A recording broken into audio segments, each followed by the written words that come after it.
Live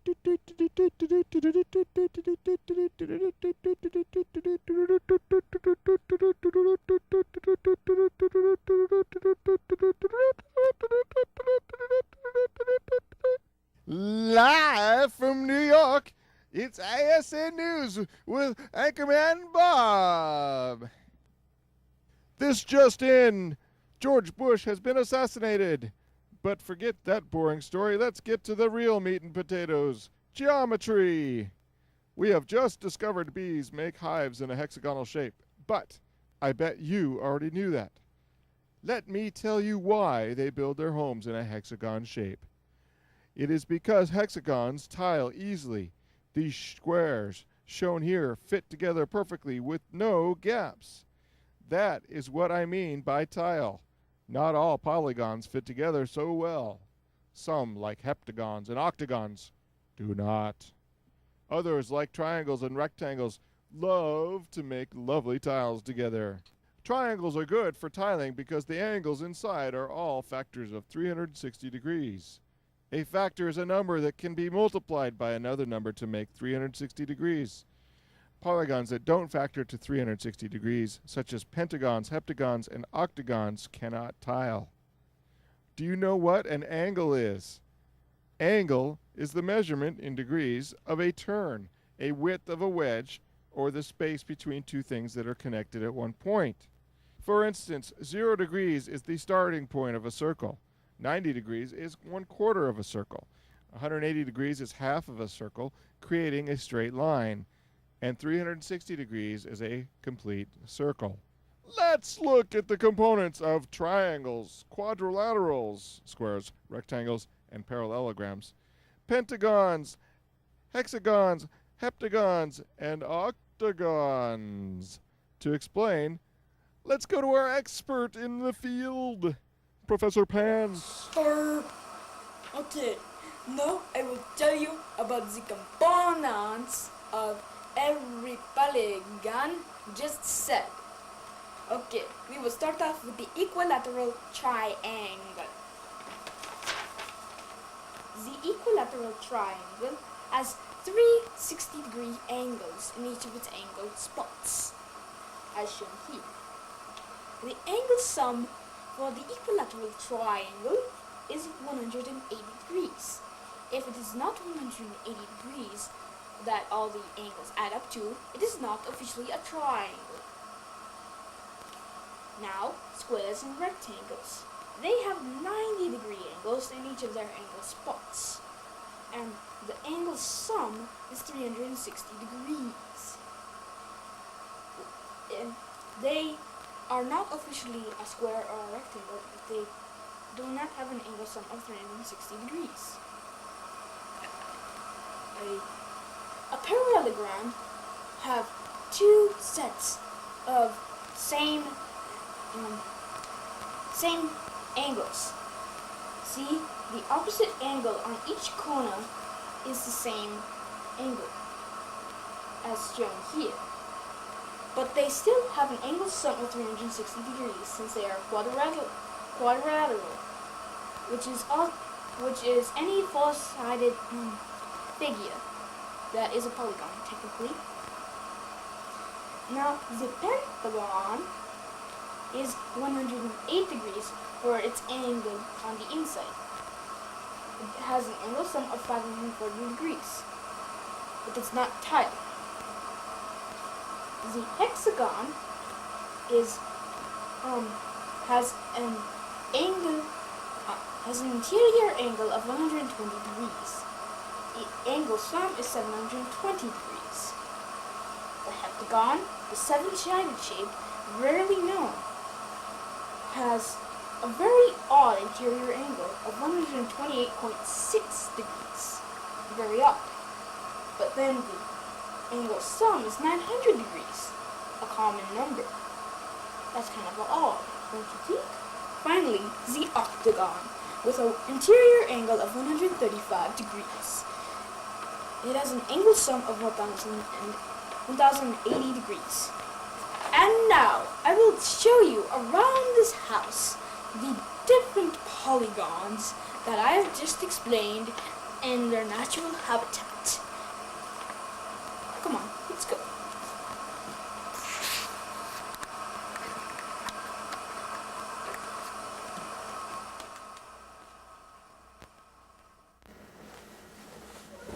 Oh, here we go, my good chaps. It is a rectangle, as seen on this laundry sheet. It has 490-degree angles. As you can see, it has two pairs of equal lines. See, these are equal and these are equal. Now, let's go look for something else. Oh, here we go. It is a pentagon. See? 1, 2, 3, 4, 5. It also has a 540-degree angle sum. It is very hard to find one of these, except if you look at a house very carefully. Now let's move on. I wonder what's in here. Aha! See? It is some triangles, as shown here. They have 1, 2, 3 sides, with a 60-degree angle on each of its angle spots. It has a 180-degree angle sum. It is very cool.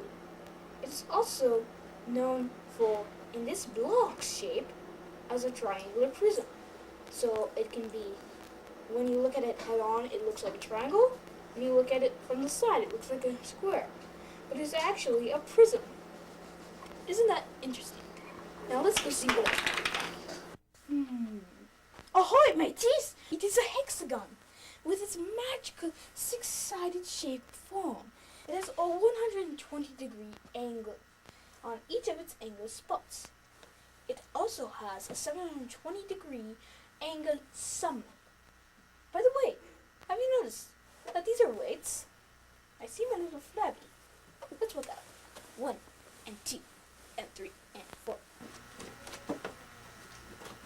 Well, that seems that all I could find so far. Well, back to you, Anchorman Bob. Let's see what you found.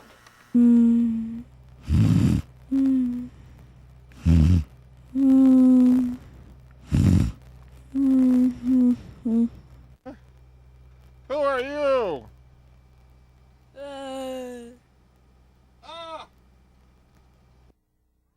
Hi, Avery. Hi, Griffin. Hi, Monica. I love you.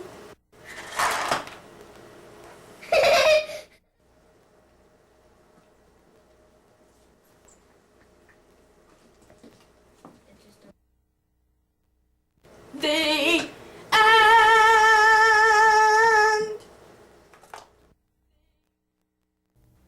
A Faceman Guy production. Something else. Aztec Warfare! This is a Macahuitl, the main weapon used by Aztec soldiers. It was a very powerful weapon because it was heavy like a club, but sharper than a sword. The Aztecs' second favorite weapon was the Atl, a spear thrower that could have a lot of force. The Aztecs made wicker shields called chamales. They were often decorated with quetzal feathers. Their armor was cotton soaked in salt water, which were able to block a javelin. Since the Aztecs couldn't own their own weapons, they put them in armories. The Macahuitl is a wooden paddle with obsidian blades placed in the side, with a strong adhesive. Many other Aztec weapons used obsidian, such as spears and arrows. They used obsidian because they had very little metal that could be used as weapons. Obsidian is a naturally formed glass that is sharper than regular glass. It is also black. When the Aztecs wanted a city, they sent 3 ambassadors. If the city refused to join the empire from all 3 ambassadors, they decided to declare war. The priests decided when it was time for war, and when war came, the Aztecs won almost every battle. The Aztecs' unique strategy allowed them to win every battle they were in. The Jaguar warriors were able to spy around on the area with their sneaky stealth skills, and the Eagle warriors would rise at dawn and immediately attack with a thundering boom. The soldiers came in after them, raiding the city, taking gold, making the prisoners who fought back pay. and took prisoners for themselves to be sold off as slaves or to be sacrificed to their gods. The Aztecs were technologically advanced compared to other races. This is Bob the Melon. He'll show us the difference between a sword, a rapier, and a manacuhuitl. Stabby.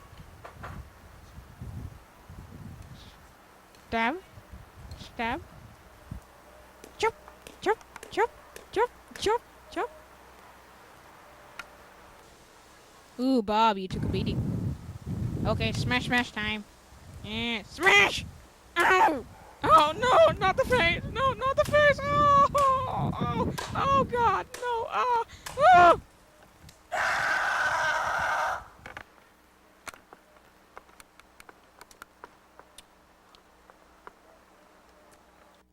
Some nobles were good strategists or fighters, so they became military leaders like modern lieutenants.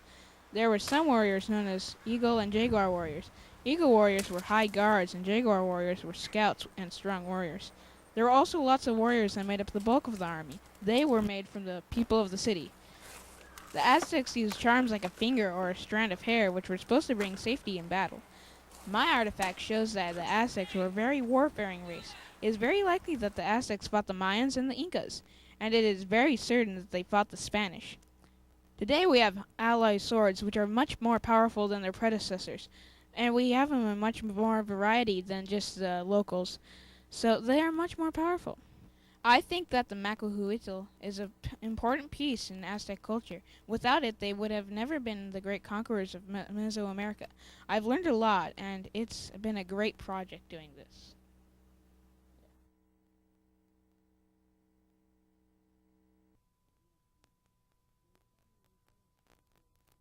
The big, huge, enormous cricket. A story by Eric Larson. Cricket. Written, filmed, directed, acted, and edited by John Meyer, Eric Larson, and David Meyer. This is Rose, Eric's aunt.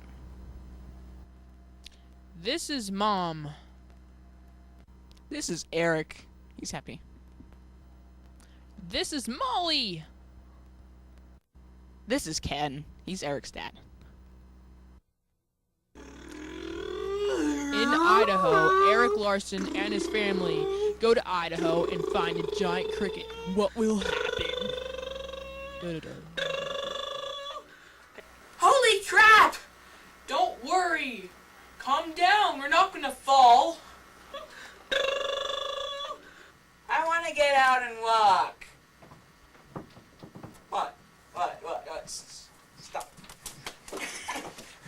When are we gonna get there? In another hour, we will be there. Oh my God! Honey, look where you're driving. Okay, I'm gonna go sleep now.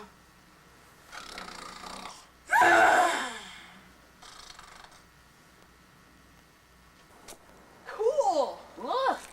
Dude!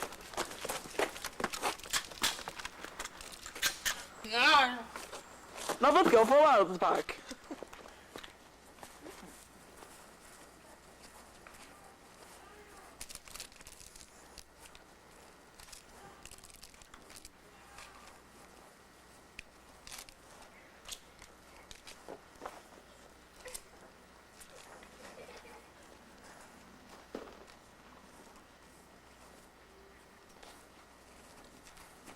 Hey, Eric, come over here.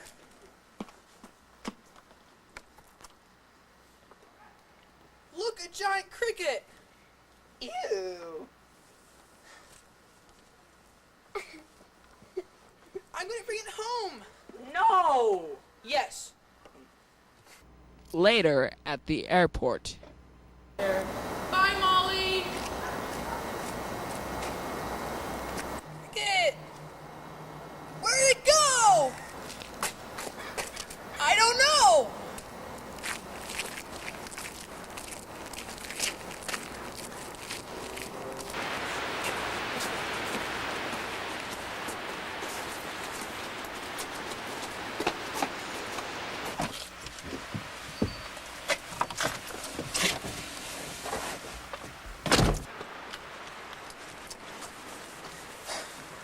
my god! It's huge!